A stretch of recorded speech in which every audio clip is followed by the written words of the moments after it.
درې میاشتو لپاره د یو نوي درمل ورکولو څخه وروسته د 7 ناروغانو د وینې فشار اندازه کړی شو. د هغوی وینې فشار کې لوړوالی په دې ډول دی، دا د 7 واړو د وینې فشار لوړوالی ښودلی، هر څه چې واحد وي.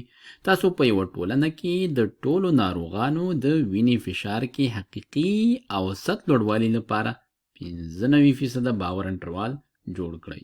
نو دلته موږ سره یوه ټولنه ده او موږ ډېر په اسانۍ سره ویلی شو چې د دې ډسټریبیوشن چې دی دا به نورمال وي، ځکه دا یوه بیولوژیکي پروسه ده او دا عموما په نورمال ډول توضیح شوي وي، نو د دې ډسټریبیوشن نارمل دی. نو که چیرې دا درمل هر یو ته ورکړل شي نو د هغه په د وینې په فشار کې به یو اوسط لوړوالی رامنځته کیږي، دې ته موږ مین وایو.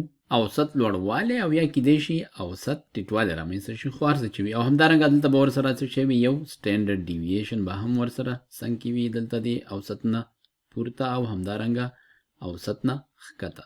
او دا موږ ځکه نورمال ډسټریبیوشن فرضولی شو چې دا یوه بیولوژیکي پروسه ده او دا د زرو او حتی د میلیونونو خپلواکو پیښو د مجموعې څخه موږ ته لاسته راځي. او موږ پوهیږو چې هغه شیان چې د زرګونو میلیونونو خپلواکو پیښو د مجموعې څخه لاسته راځي هغه عموما نارمل ډسټریبیوشن لري. دا شو زموږ د ټولنې یا پاپولیشن ډسټریبیوشن، او موږ ته د دې په اړه نور څه معلومات نشته پرته له دغه نمونې څخه. نو موږ راځو له دغه سیمپل څخه چې موږ څه شی محاسبه کولی شو، هغه به موږ محاسبه کوو. پیل به موږ وکړو له سیمپل مین څخه. موږ پوهیږو چې سیمپل مین مساوي کېږي، دا ټول به سره جمع کوو، د دې په شمېر به ویشو. د دې نه موږ ته په لاس راځي 2.34. همدارنګه موږ سیمپل سټینډرډ ډیویشن لاسته راوړلی شو. هر یو قیمت راخلو له دغه سیمپل مین څخه توپیر لاسته راوړو، بیا هغه مربع کوو او بیا یې ویشو په څه باندې n منفي 1 باندې. نو زموږ سیمپل سټینډرډ ډیویشن دا هم مخکې نه موږ محاسبه کړی و، د دې ځواب په لاس راغلی 1.04. او موږ د دغه ټولنې ډسټریبیوشن په اړه هېڅ باندې هم نه پوهیږو. یوازینی شی چې موږ له پیله ترسره کوو هغه دا دی چې موږ دغه سټینډرډ ډیویشن د پاپولیشن لپاره دا موږ اټکلو له څه څخه، سیمپل سټینډرډ ډیویشن څخه. نو موږ د ټولنې حقیقي سټینډرډ ډیویشن دا اټکلو د سیمپل سټینډرډ ډیویشن څخه. خو اوس دلته په دې پوښتنه کې په ځانګړي ډول په دې پوښتنه کې ستونزه دا ده چې موږ دغه سټینډرډ ډیویشن چې دی دا له دغه n مساوي 7 څخه اټکلو، کوم چې موږ ویلی شو چې دا ښه اټکل نشي کیدی، ښه اټکل نه دی. ولې؟ دا ځکه چې n کوچنی دی. عموما کله چې n له 10 څخه کوچنی وي بیا موږ وایو چې دغه اټکل زموږ ښه نه وي. 10 نه چې کله پورته شي بیا ویلی شي چې دا اټکل چې دی ښه اټکل دی. نو د دې ویډیو تمرکز په دې باندې دی چې کله چې موږ د سیمپلینګ ډسټریبیوشن په اړه فکر کوو، د کوم له مخې چې موږ د باور انټروال لاسته راوړو، نو د دې په ځای چې موږ دا فرض کوو چې زموږ سیمپلینګ ډسټریبیوشن نارمل ډسټریبیوشن دی، لکه موږ چې په مخکینیو ویډیوګانو کې د مرکزي لیمټ قضیې په مرسته دا کار ترسره کولو، دا ځل موږ داسې کار کوو چې دغه ډسټریبیوشن موږ لږ بدلو یا یې سمو. موږ داسې نه فرضوو چې زموږ دغه ډسټریبیوشن چې دی دا نارمل ډسټریبیوشن دی، ځکه چې دا یو ډېر خراب اټکل دی.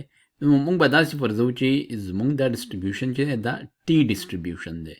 او دا ځکه چې ټي ډسټریبیوشن موږ ته داسې جوړ شوی دی چې کوم وخت چې موږ سره کوچنی سیمپل سایز وي نو دا موږ ته د کانفیډنس انټرول ډېر ښه اټکل په لاس راکوي. او ټي ډسټریبیوشن تقریبا نارمل ډسټریبیوشن غوندې دی، دلته یو مین لري دلته، خو فرق یې دا دی چې د دې دغه لکیګانې چې دي دا ډبلې یا غټې دي. دلته ورته لیکو غټې لکۍ.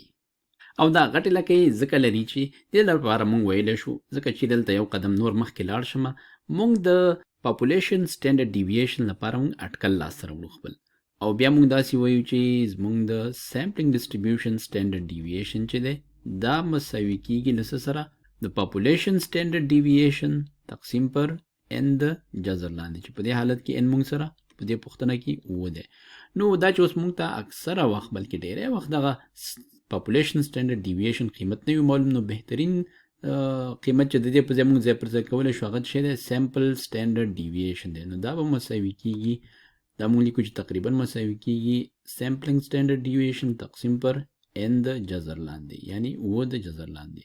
او همدا وجه ده چې دې ته موږ بیا د 95% د باور انټروال وایو، دې ته موږ د احتمال انټروال نه وایو، ځکه چې دلته موږ ځینې شیان فرضوو. نو دغه قیمت چې دی د یوې نمونې نه تر بلې نمونې پورې د قیمت ورسره توپیر کوي. او په ځانګړې توګه کله چې موږ سره د سیمپل سایز کوچنی قیمت وي، نو بیا دغه اټکل ډیر خراب اټکل شمارل کیږي، یعنی موږ سره د سیمپل اندازه له 10 څخه کوچنی وي.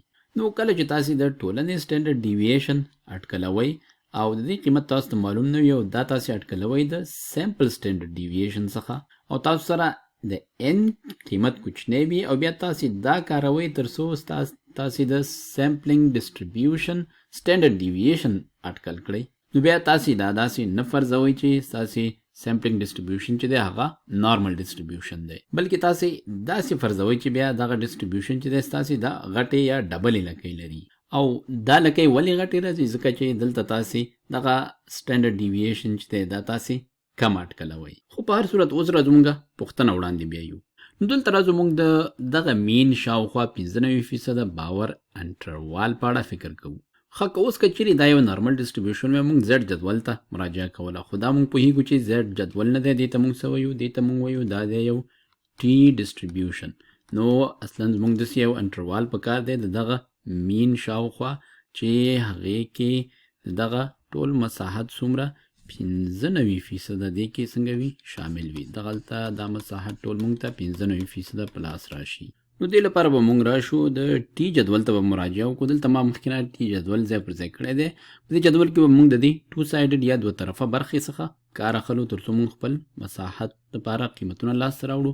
او ښه خبره دا ده چې دلته موږ د خپل مین یا اوسط شاوخوا څنګه یو؟ متناظر یو.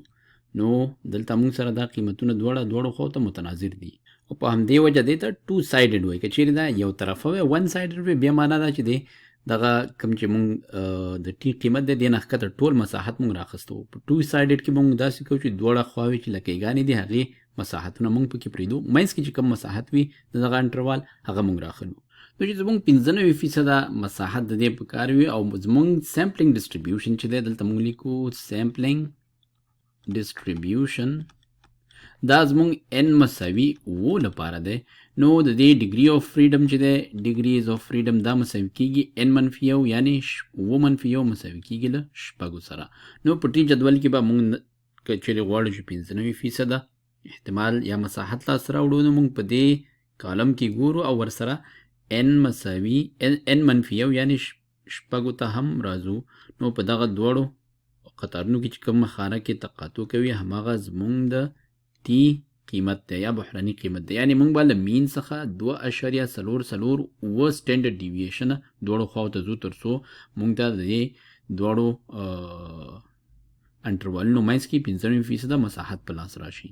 او بله خبره دا چې ټي جدول داسې فرضوي چې تاسې دغه سټینډرډ ډیویشن چې دی دا د سیمپل سټینډرډ ډیویشن څخه اټکل کړی دی. نو 2.44 اټکل شوی سټینډرډ ډیویشن به تاسې له مین څخه دواړو خواو ته ځئ. نو له دې خوا نه به ښي لاسته داسې څومره ځو؟ 2.44 څه شی دغه اټکل شوی سیمپلینګ سټینډرډ ډیویشن دا یو کوم چې کله کله داسې هم ښودل کېږي، تاسې به وینئ چې دا مساوي کېږي له څه سره؟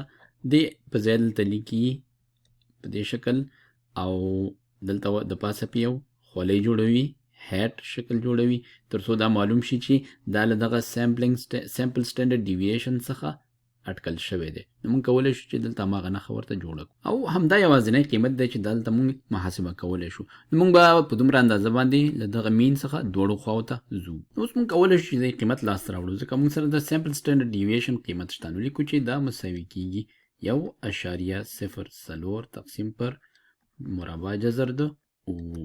دې لپاره موږ راشو حساب ماشین ته، دلته لیکو چې 1.04 تقسیم پر قوس شروع د 2 مربع جذر قوس و بند کو، دلته موږ ولیکل دا مساوي کېږي 0.39. نو لیکو چې دا مساوي شو تقریبا 0.39. نو اوس که موږ غواړو دا واټن لاس راوړو کوم چې دغه انټروال موږ ته په لاس راکوي چې د دې ترمنځ 95% مساحت موږ ته په لاس راځي، نو 2.44 کې به د دې لاس راغلی قیمت ضرب کو. حساب ماشین به راواخلو، ځواب موږ سره تیار شته، دا به راوالو ضرب 2.44. دا مساوي کیږي دا قیمت شو 0.9 شپږ. نو لیکو چې دغه واټن دې سر نه تر دې سره پورې 0.9 شپږ او له دې خوا نه هم همداسې 0.9 شپږ دی. نو اوس که چیرې مونږ یوه تصادفي نمونه راواخلو کومه چې لکه دلته چې مونږ د 7 کسانو د فشار اندازې راواخیستې وي د دې مونږ مین راواخلو دا اوس یوه تصادفي نمونه شو. نو دې ته مونږ ویلی شي چې دا د دغه سیمپلینګ ډسټریبیوشن څخه یوه تصادفي نمونه یا رینډم سیمپل دی. نو دلته اوس مونږ لیکلی شو چې باور لرو چې 95% امکان شته او دا ځکه باور لرو وایو چې دلته موږ سره دا 95% هغه حقیقي او کټ مټ 95% احتمال نشته ځکه موږ دلته څه ناڅه اټکلونه ترسره کړي. نو ځکه زموږ په باور داسې دی چې 95% د امکان شته چې زموږ دا سیمپل مین چې کوم یو دی دا یو 2.34 کوم چې موږ وایو چې دا له دغه ډسټریبیوشن څخه موږ راخستی دی.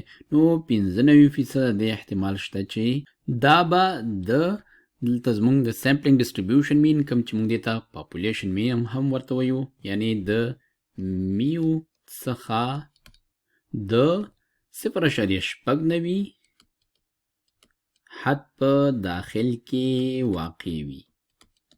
او یا دا په بل عبارت داسې هم ویلی شو چې موږ وایو چې 95% امکان شته چې زموږ حقیقي مین یعنی میو دا به د زموږ سیمپل مین یعنی 2.34 څخه د 0.9 حد په داخل کې واقع وي. نو که چیرې اوس دغه د باور انټروال حدود موږ معلومول غواړو حساب ماشین ته راځو نو لیکو چې موږ سره دی 2.34 دا به یې ښکتنی حد شي دې نه به څو منفي کو 0.9 دا مساوي شو څو سره 1.8 دا یې ښکتنی حد دی او پورتنی حد چې لاس راوړو نو لیکو 2.34 جمع 0.9 دا مساوي شو له 3.3 نو ښکتنی حد شو 1.3 او پورتنی حد شو 3.3 کولی شو دلته یې وګورو 1.3 تر 3.3 پورې دا د باور انټروال شو.